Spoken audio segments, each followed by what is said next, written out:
I always tell people a lot of times, why does second and third generation businesses fail? Whether that's agriculture, whether that's my type of business, whatever. It's because you get a disconnect from what I call buying the gravel.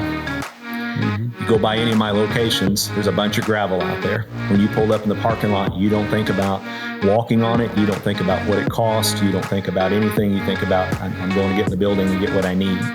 The problem with gravel, it takes a long time to pay for. It has instant salvage value, and it doesn't go very far.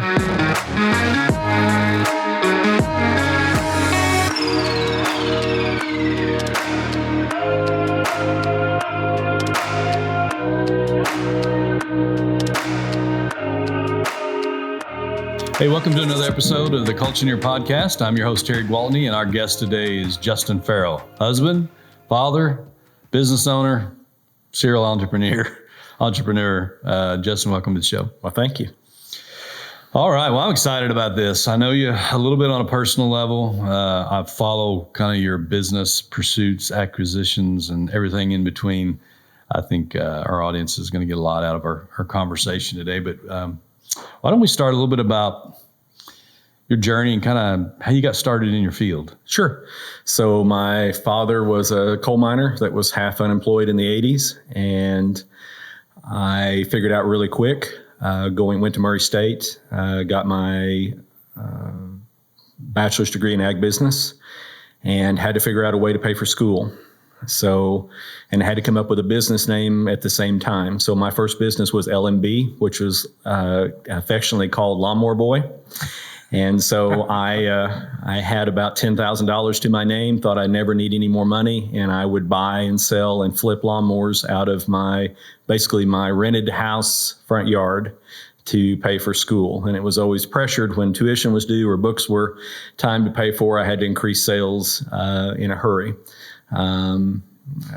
Came back home, fought the battles of trying to get financing for inventory, and heard the words SBA and heard the words "we don't floor plan" from banks, and you want to do what? Started in my backyard at the farm, had a gravel dock that we had made, and started buying and selling equipment from dealers. Heard many times I was going to fail. Did not had a flip phone, no internet connection, and in Glacier, Illinois. So literally humble beginnings. Literally have slept in my truck because I couldn't afford the hotel room to do this. So very humble beginnings. So true entrepreneur story. Yes. That's awesome. If you look back, was there a childhood memory that kind of gave you maybe a sneak peek into what you're doing today? Sure. My dad always traded in equipment some. I get asked all the time if I have a rich uncle or a rich grandfather or received a large inheritance. None of that has ever happened, although I'm looking for somebody to adopt me. But he was a little bit of entrepreneurial. He had to be due to the coal mines in and out of employment all the time, not by his choice, but by the coal market. So he had very much had a survival mentality that has passed on to me for sure. And growing up in Southern Illinois, like we all live, that almost forces you to be that way if you're in business at all. Yeah. So family-wise, how did you meet your significant other? Family-wise, when I was 20 years old, I started youth pastoring, and I went to an Acquire the Fire conference. Oh, yeah. And the guy gave a challenge to be single for a year, and I wanted to make that challenge true to help support my youth that I had at the time, and that challenge turned into about 13 years of singleness. Met my wife and stepdaughter, and got married when I was 34 years old. And so that really changed my life, really brought balance to my life because I was working all the time, 12-hour days, and always afraid that I would not make the next sale or make the next deal. So that's really, really changed, brought a lot of balance and a lot of different focus in my life. My wife is incredibly supportive of what we do, and incredibly has a ton of confidence. My wife and I definitely have a relationship where she asks me, did you do that? I heard you did.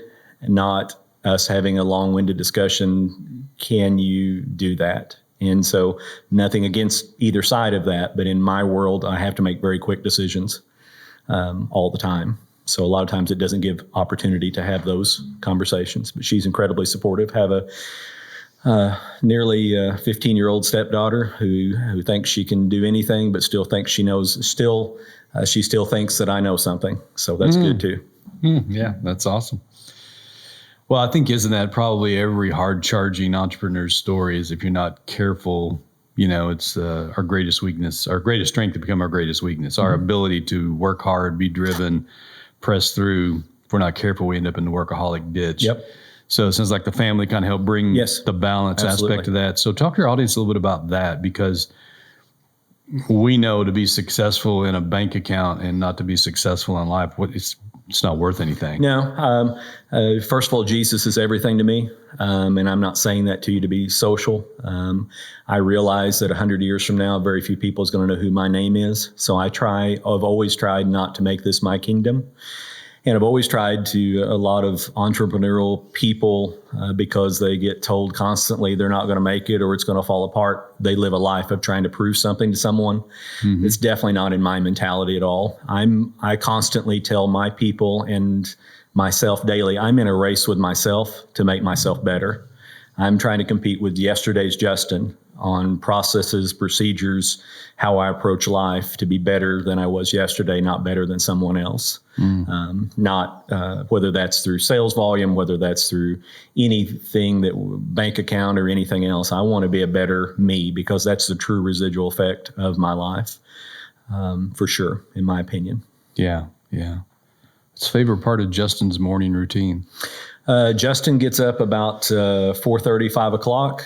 And Justin gets to work about an hour and a half before anybody else. Because Justin, speaking of Justin in the third person, Justin talks to himself a lot then. But I can get more done an hour and a half of that morning, especially after spending time with God. But I can get more done in that hour and a half than it seems like I can get done the rest of the day. I really have a personal belief about work, or especially when you're having employees, the first 2.5, 3 hours are the most crucial. The day is gone if it's not planned.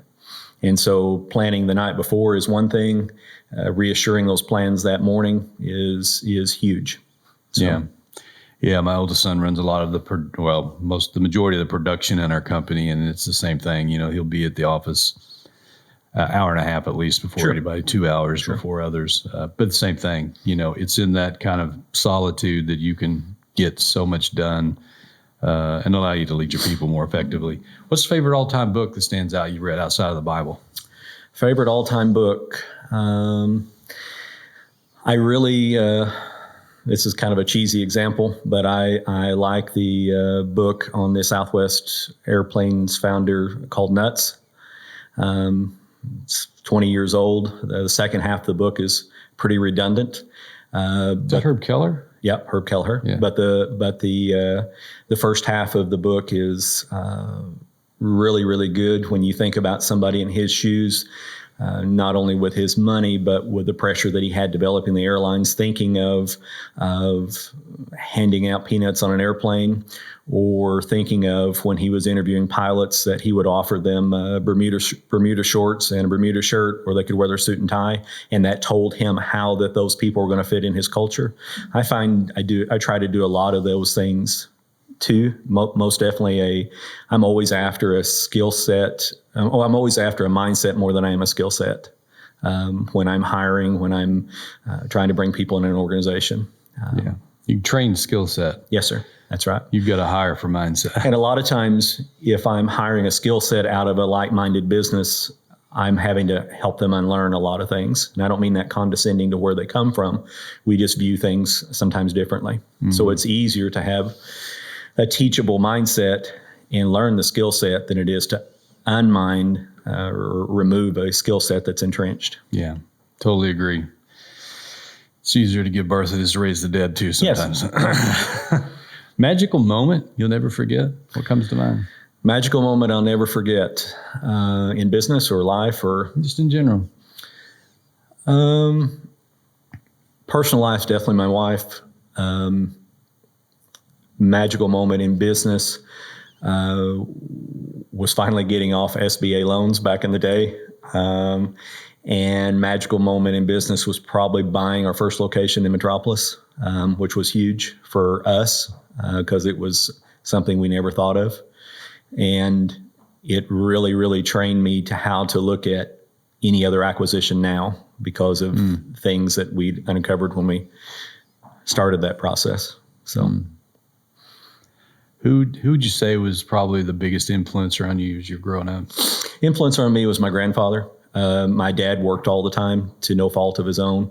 I was just telling somebody this here the other day. I remember my grandfather was a pastor and taught me how to be professional.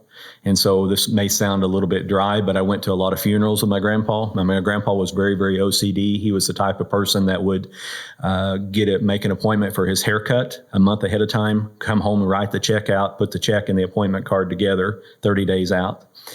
I find my life, I struggle to be that. That's my mindset. I remember one key memory of my grandfather. I was like 5 years old, and it was a big deal to go get Grandpa's mail at the Galatia post office. I go into the Galatia post office. There's a lady coming into. I go in front of the lady in the door, bring back Grandpa's mail, run back to the truck. I said, I got the mail, Grandpa. He said, what'd you just do?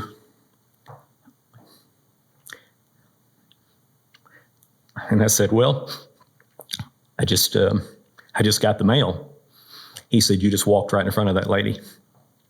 And it's a weird memory for me to tear up, but that's such an entrenchment of respect. He said, you didn't get the door for that lady. And every time I pass the post office, I think about those things that I want to live an atmosphere that is not live a life that's not me, but it's others, and want so much to live a life of not man, he was really successful, or man, he was, look at the tractors, look at this, look at that. Man, he loved people. And that's a really defining moment in my life. My grandfather was very, very professional. Back to the funeral thing, I'd go help him do funerals and stuff, and he would notice things that nobody else would notice and say things that no one else would say. I find myself, because of that upbringing, being very analytical of any situation that I'm in. And sometimes my mind works 12 months from now, not today, if that makes any sense. Yeah, totally. Kind of like God. We think situationally, he thinks generationally. Yeah, absolutely. So we're playing chess where others are playing checkers.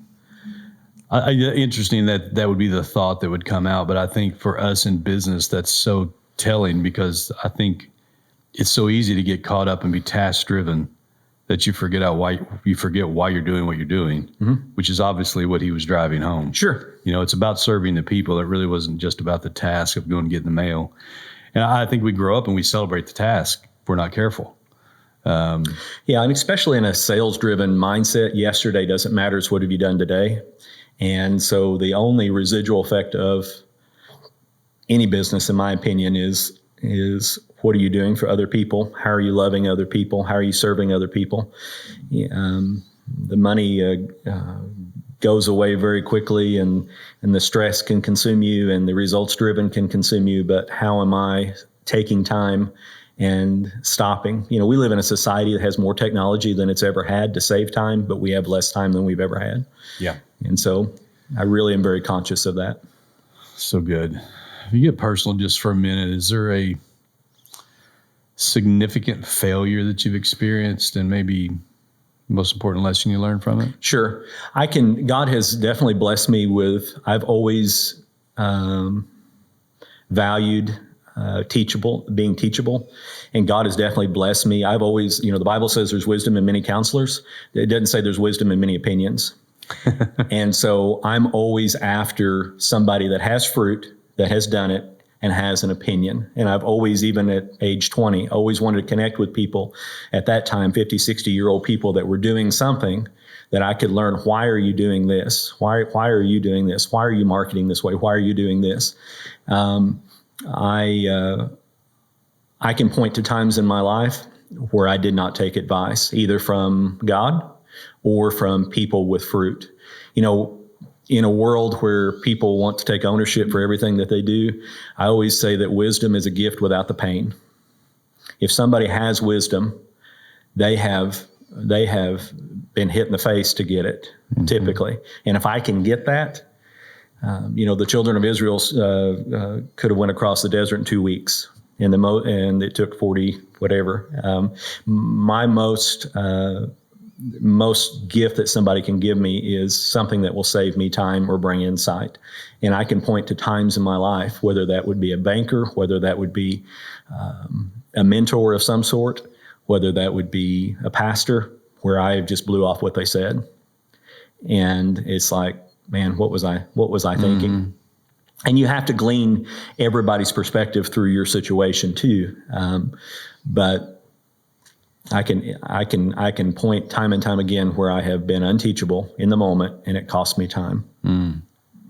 We talk a lot on here about, experience is what we gain learning from our own mistakes, but wisdom is learning from the mistakes of others. Sure. That's why I think we encourage people to read all the time. I really think lifetime learners are readers. Now you can listen to it. You don't physically have to read it, obviously, but man, if I can go spend $30 and buy a book that there's 25 years of hard knocks and their wisdom, and I can consume that in 2 hours, I'm a fool not to do it. Absolutely. And I think that's exactly what you're talking about. So tell the audience in your words, what's your definition of culture?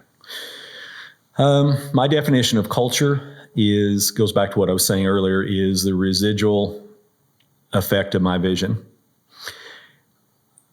I say this to my people constantly. My people are the most important thing, and every employer says that in situations like this. My people are number one, but I mean, my people in a close-knit circle, when I'm at a location, they're going to follow what I'm saying, but I'm more worried about the people that are at another location furthest away from me. How far are they away from the checkbook per se? How far are they away from their paycheck, and what culture do they emphasize? What's crazy is you can buy a building with no problem. You can buy inventory with no problem. But culture is something that you create. And residual culture is something that is carried on when you're not right there watching. I very much have a culture where I try to empower people as much as possible. I tell my people all the time, I want you to get to a place where you tell me what you've done, not ask me if you can do it. And there's a big difference in between the two. Tell me what you've done is an implementation of culture. Ask me if you can do it is meaning that me as a leader have either not implemented what I'm wanting to happen, or the vision I have, or I'm not hired the right people with the competence or the foresight or the aggressiveness to do it. It's huge. It's everything. All this other stuff can be bought. Implementing that culture, especially when you're not right there on site, is difficult. Can I control what every employee does or how they react every day?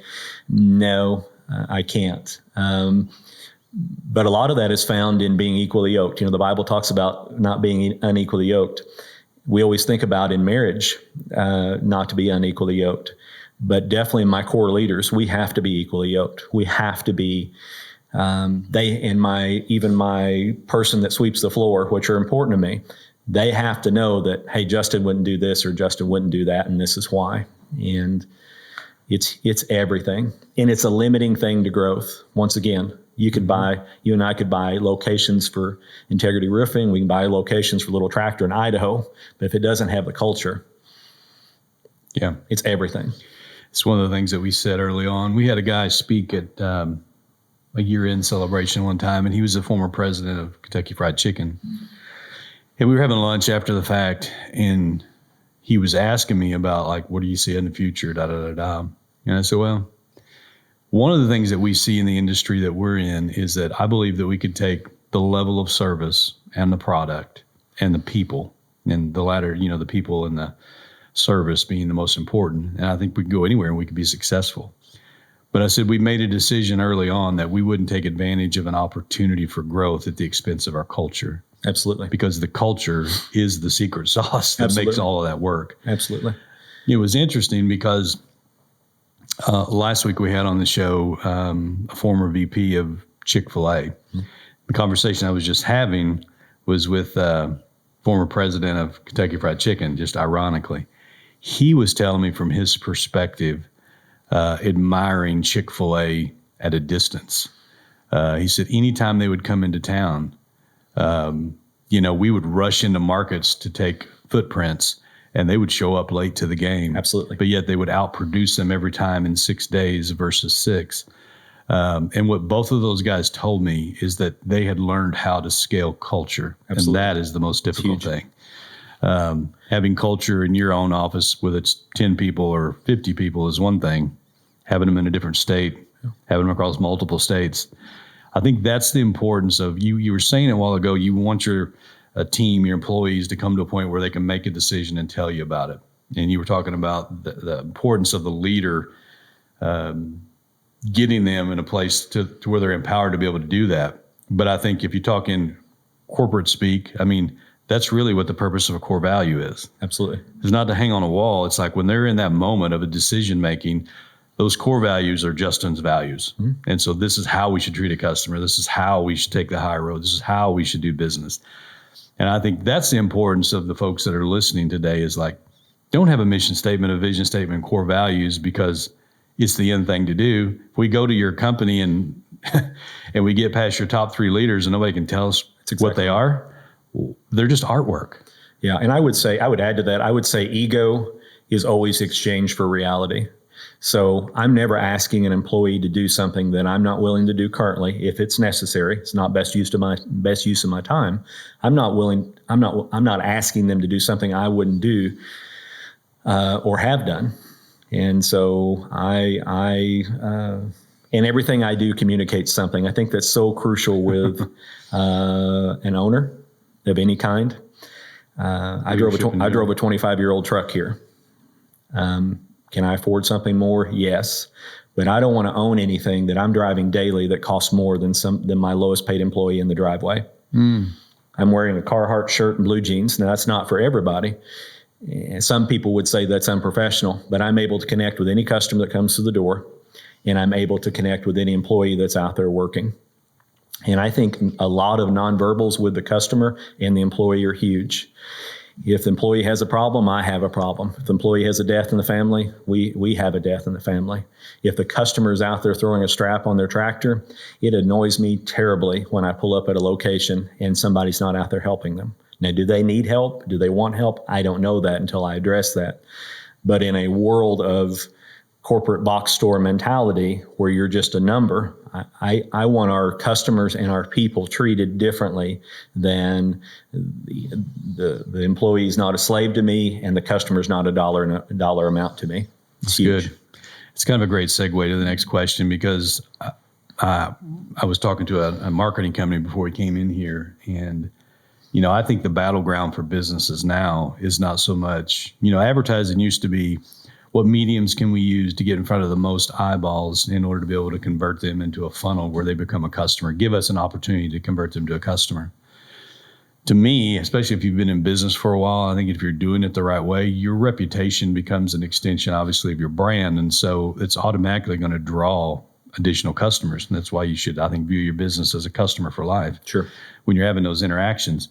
To me, the next big battleground is not for the customers, it's for the employees. Mm-hmm. And so I think we have just a big issue with retention as we do recruitment. And we've definitely seen that as people went through COVID. What cultural elements you think ensure that we have great retention rates? Because we know it takes so much time to find the right person. And sure. You pour so much into them, yeah. You don't want to lose them. Yeah, a lot of times when we have very low turnover, but I find that the people I've tried to help the most are the people that oftentimes are as disconnected from me in the future. People that have personal life issues, people that have personal drama going on, personal things going on. I've often found, much like a pastor sometimes, that people that you pour the most into sometimes reject the most. And I think that in hiring, I want people to know get-go that my faith is everything. And whether they're a Christian or not, I'm not going to compromise Jesus knowingly. And I'm saying this for 2 segments. One, when you see Judas betray Jesus for 30 pieces of silver, he put a price on his integrity then. The other thing that you see about that is when Judas left, Jesus did not chase him, offering him a to-go box of the Last Supper. A lot of times as an employer, I have spent a lot of time trying to chase people, offering them more of me, that they did not get what I was trying to do to begin with. Now, one, that could have been my communication of the vision of the culture. Two, it could be their total rejection of the vision and the culture. And me chasing them a lot of times to get them to see that, a lot of times is offering more of me that they didn't want to begin with. Does that make sense? Yeah, it does. And so a lot of discernment. and so I desperately try to implement basic standards and desperately try to empower people. I have found that to be the best way. How can I take my micromanaging off of you? Now, that comes with in-depth training. That comes with, obviously, a lot of times not watching a PowerPoint presentation, but some one-on-one with somebody that's doing it right. But then that ultimately comes from me empowering them to do it right, and then rechecking, hey, this is, in a nice way, this is not the direction I want to go. If this is the direction you want to go, then we're going different directions, basically, instead of begging them to see it. How do you think companies can use their culture as a competitive advantage? I think it's very difficult in a local area. A person in our county, in our area, can't go to the bathroom without somebody else knowing it. In our area, it is a good thing and a bad thing. If you're doing good things and people like you, they're going to say, hey, did you hear what so-and-so did? If they want to make up or think you're doing bad things, they can spread that very quickly too. I always have in my environment, I always ask, well, what's the Justin Ferrell rumor you've heard of the week? And so I've heard 4 different preposterous things in the last month, not because I think I'm a star or center of attention. It just always baffles me how culture that I'm trying to present, character that I feel that I have, is totally misconstrued. Now, whether it's misconstrued because it's competition, because it's jealousy, because it's this, because it's that, I can't control that. But it's very difficult because in our environment, everybody's trying to present they're an ethical company. Oh, yeah. In our environment, everybody's trying to present that they are going to do the right thing. In our environment, everyone's trying to present that. And you can do that with a 5-second commercial, a 20-second Facebook video. You can do that with all sorts of medium, but backing up what you say is a total other thing. A lot of times, I think doing in your business or my business, I'm having to overcome an experience someone had before. Yeah, you're prejudged. You're prejudged already. Yeah. So we try to control that culture a lot with placement of offices, being sure people are greeted, lots of nonverbals, clean buildings, lots of things. But ultimately, if that person had a bad experience where they went to before, you have to overcome that. And in some cases, you won't. Yeah. And that's where I was saying earlier about chasing people that trying to give them more of you that they didn't value it to begin with for whatever reason. Yeah. It's interesting. Most businesses, like if you look at a parallel business to your own, 80% of probably what your competitors are doing are the exact same things that you have to do. And they have to buy a building, they have to buy lots, they have to have offices, they have to have staff, they have to have bathrooms, they probably need to be clean. Sure. It's a cookie cutter thing. Yes. But the 20% that makes all of this different is really what can make 100% of the difference. Absolutely. And that's where I think it kind of comes down to culture and some of those little things you're talking about, how you serve people, your perspective, because how we view things is how we do things. And so I think that's why the perspective is so important. Talk to us a little bit about the relationship between company culture and customer satisfaction. Yeah. Company culture and customer satisfaction. Company culture, giving that salesman, giving that parts person freedom without having to ask. You've sat at a car lot before, you and your family, and you went in there and you said, I want to trade for this car. The person gets up and he says, well, let me go ask my boss. And you're sitting there thinking the whole time, do I need to be talking to his boss? Is he really talking to his boss? Do I need to go someplace else? Do I need to do this? Do I need to do that? There's a moment in that communication that's broken. In our situation, I am very back to empowering salesmen or empowering parts people or empowering service people. Why didn't you fix the problem? Why are you telling me about the problem? Not that I'm not afraid to hear about the problem, but if you're telling me about the problem, we've already missed the moment of fixing the problem. Mm-hmm. So our salesmen, for instance, don't get up and ask, can I do this? Can I do that? They have parameters that they can do, and they do it. And so because any other place, you can be treated like a number. And to your point, everybody else has a roof. Everybody else has a bathroom. Everybody else has this and has that. Every customer that comes to the door, whether they want a $2 part or a $100,000 tractor, they're a gift. And they're a gift either from my reputation, from the business reputation, from advertising, from primary word of mouth, whatever. We better do something with that gift and better not push the clutch in per se and hem haw around and let me go talk to the boss, because those are not conversations I want to have.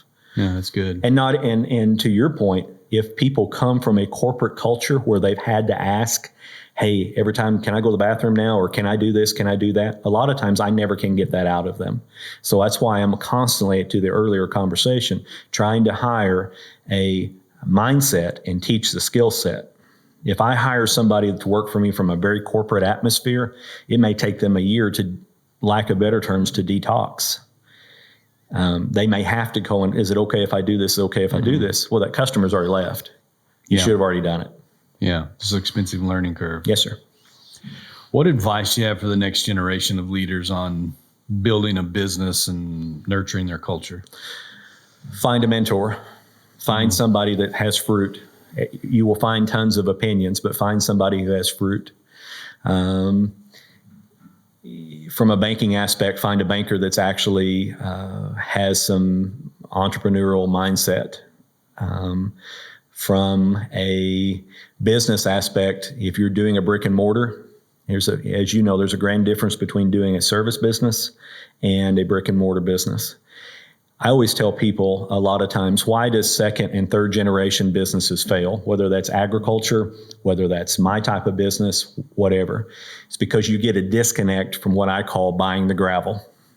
Mm-hmm. You go by any of my locations, there's a bunch of gravel out there. When you pull up in the parking lot, you don't think about walking on it. You don't think about what it costs. You don't think about anything. You think about, I'm going to get in the building and get what I need. The problem with gravel, it takes a long time to pay for. It has instant salvage value, and it doesn't go very far. And when I say gravel, when foundational elements, if you're building a brick and mortar business, it takes a long time to buy things that have no residual value. No residual value. Specialty tools, company trucks, parking lots, buildings. They can't take one of my buildings and turn it into a McDonald's. So there's a specialized asset there that has a high cost and an instant salvage value. And for an entrepreneur starting out, that can be incredibly discouraging.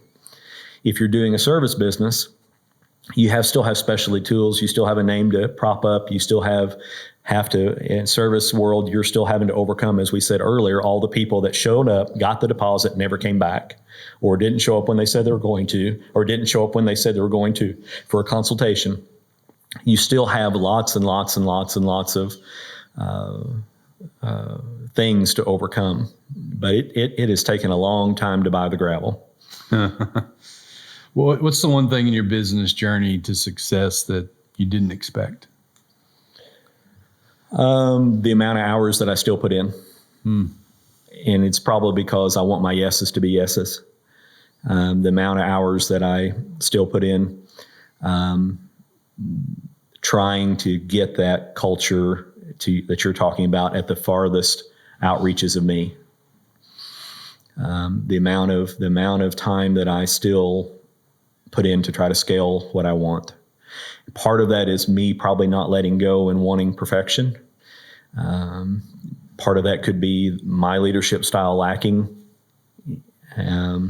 But it is the hours that I still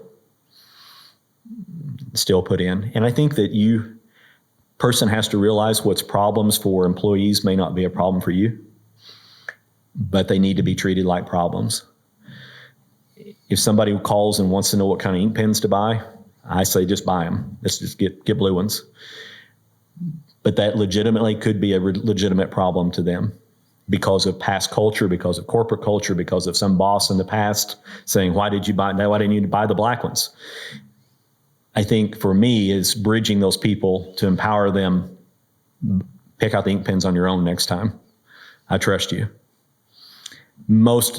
I think what limits entrepreneurs from growing is the ones that still have to be in control and say, this is the ink pens, let's have a meeting about it. And a lot of these things we take up time on are irrelevant. Yeah. Yeah. Learning delegation, which I think you have to back that all the way up. You have to hire right. If you hire right, it makes the delegation so much easier. One thing I would say about people that are trying to develop any sort of business is understanding your payer mix before you build the building. There's not a Rolls-Royce dealership in Saline County. Why is that? Because it would go over like a lead balloon. And you see many people trying to put in businesses without doing research of who do I have to sell to? What is the demographic of that? What does that look like? How can I scale this? Who's going to copy me? Who's going to try to take over my market share? Who has more money than I have to fight it? Who can last longer? Who am I competing with? And like I said, who is there to sell to? A Rolls-Royce business wouldn't make it. A lawnmower business, a tractor business, only still yet has limited amount of people to sell to. And so understanding that demographic is huge because I think there's a misconception with most people that we have an unlimited amount of customers. And in a low population area like ours, that's not the case. In a high population area, that's not the case because typically there's more choices of what we're doing. We may be the only show in town, but there may not be many people watching that show. Yeah, that's really good. If you look back, what would you say is the most important lessons you probably learned throughout your career? It's a cheesy statement that I use often. You never know somebody till you hire them, fire them, marry them, or tell them no. It's one of my favorite statements. That's true. And behavior in an interview is different than behavior when it has to be applied. Isn't it though? And I always tell in premarital counseling and people that are dating, I always try to tell them, what little I do, you don't have to take somebody on a date to know what they're like. And when it comes to employees, boy, you can learn a lot by behavior before you hire them to know what they're like. Yeah. And so I would say this too. One of the best office people I have in my office that runs my office is a former Kentucky Fried Chicken manager. And she was in the 0.1 percentile, and she'd be embarrassed if I said that. She was in the 0.1 percentile of Kentucky Fried Chicken managers nationwide for training, for management, for numbers, for whatever. She's an amazing office person. In terms of making things go, you can give her a stack and she sorts through it. Well, why is it that way? It's that way because she had to make a bunch of teenagers make a chicken sandwich correctly. And if not, it was coming back through the drive-thru and she was getting cussed at. I just think that a lot of times as an employer, you're out looking for somebody that fits the slot, and you've got to, once again, look for somebody that has the mindset. The mindset always dominates the skill set. Yeah. Always. Absolutely. One lesson you've learned through your work experience that you believe everyone should discover at some point in their life? Lessons? Yeah, if you just had one. Integrity is everything. Integrity is everything. And in my situation and your situation, a lot of times that integrity depends upon the quality of the product you're selling, depends upon the people that deliver it, depends upon so many things. But in the realms that I can control, once again, I want my yeses to be yeses. Totally. That's good. Any advice you'd give our listeners today on improving their culture? Self-development, as you mentioned, is the most important thing. I say constantly in terms of culture, people will support that which they help create. I don't mean that as a cheesy bumper sticker, but as much as I can involve people and help creating what we're trying to do and get them jump on board, 2 years later, 3 years later, 5 years later, the residual effect of it is I work for them and this is our culture. Yeah. This is And that's a far cry from I work for him and that is his culture. Yeah. And so getting people to buy in, getting people to see it is huge. It's more important than the brick and mortar. It's more important than the inventory. It's more important than whatever widget you're selling. It's huge. Yeah, and I think for leaders, you're hitting on a great point. If you'll listen to the language, you'll be able to gauge the depth of buy-in and how engaged your employees are by simply listening. Is it our? Is it my? Is it them? Is it us? Mm-hmm. I mean, there's a subtle internal change, when your team is bought in, and I think that's why culture is so important. And I think this is why, to me, it's so frustrating, because I talk to so many people, and the attitude is almost like, I know the culture thing is important, but right now I'm just trying to get everybody paid. I got to get the IRS off my back. I got another insurance audit I got to go through, and I've got 3 HR issues that I need to deal with. And so when I get to that plateau of success, then I'm going to start working on this. Yep. The reality is they probably wouldn't have as many challenges if they treated the importance of culture as foundational, which is what it really is. Absolutely. Because it goes back to, I don't want to just hire off of skill set. I need to hire off mindset. I'm not going to teach somebody how to have integrity. I'm not going to teach somebody how to be honest. I'm not going to teach somebody how to care for people. I can teach them a skill set, but if they don't have those basic things and they haven't got those in the first 35 years of their life, I need to hire for that. I need to train for the skill set that they need. Yeah, and I think that I always say this in interviews, I'm hiring you for a career, not a job. A job is a temporary patch to help you pay your water bill. Yep. A job for bringing that person in as a job is what you said. IRS is on my back. This is here. This is here. This is here. A career develops culture. And just implanting to people, I want you long term. If you don't think this is long term for you, then there's probably a road we don't need to go down. You need to find the road that's best for you, instead of, hey, I got to get somebody. And it's really huge. I find also as an employer, I believe in the employee a lot of times more than they believe in themselves. And eventually they have to come up to the same level. Yeah. If not, we have that dependent relationship. Yeah. Can I buy the ink pens? Yeah. Yeah. We talk about that all the time. Potential is not what you are, it's what you can become. And I think as the leader or the employer, you have to see that in people. Because sometimes you look on paper, back to your KFC kind of quote, it's not there on paper. Yeah. But there's that gut feeling. Same thing that makes you successful in business. It's almost an intuition. Like, there's more in there. And if we can water this person's going to grow, they're going to blossom. I think if leaders would take more of that approach, we do the same thing. The first thing is this is not a hiring process. We tell people this is a selection process. That's right. I'll remind them, we select 1 out of 100. Yep. And we've went a year and a half with a position empty. Yep. Because this is a career, not a job. Yes, sir. And we take it a step further. And it doesn't matter if they're in accounting or they're in sales. If you can't make a 2-year commitment, that's in our first phone interview. Then we don't need to talk. That's right. Because I think it goes back to what you were saying earlier. You're thinking 12 months down the road. Well, we're going to pour and invest in a person. And what we'll tell them is, I'm interviewing you today, not just for the position that's open, but for where I see our company 5 years from now. And how do you fit into that? And so if you're simply here for a job or for a short-term basis, it doesn't fit what we're trying to do, because we only promote from within. Absolutely. And so I think if more people took that mindset towards their organization, I think the other part of that is that we would treat these people more like family. That's the biggest compliment that I hear when people actually get through the hoops, because the last interview that we do, it's a husband and wife if they're married. That's right. Over dinner. And that is so telling, because that's the real time. If we've already done 3 interviews up to that point, that's the time to really figure out. And I want you, spouse, tell me why we're a good long-term fit for your family. That's right. And you're able to find out real quick what they've communicated to each other. And you're able to find out many times through that they didn't. Yeah, what they didn't, and what those expectations and how are that's going to erode the year from now later. Absolutely. And I think that people always out of the abundance of the heart, the mouth speaks. Whatever's going on personal at home, yep. Whether it's good, bad, ugly, wonderful, if it's a Hallmark movie or if it's American Gladiators, it's going to present itself at work. Yep. Always. Yeah, the fallacy of living these compartmentalized lives is a joke. Yeah. I mean, we're managing all of that.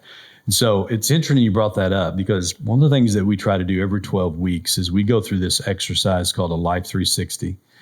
And there's 6 things in there, and we'll ask every employee to evaluate themselves on a scale of 1 to 10. And none of them have to do with skill set. And we'll intentionally do that in the last interview with the spouse there.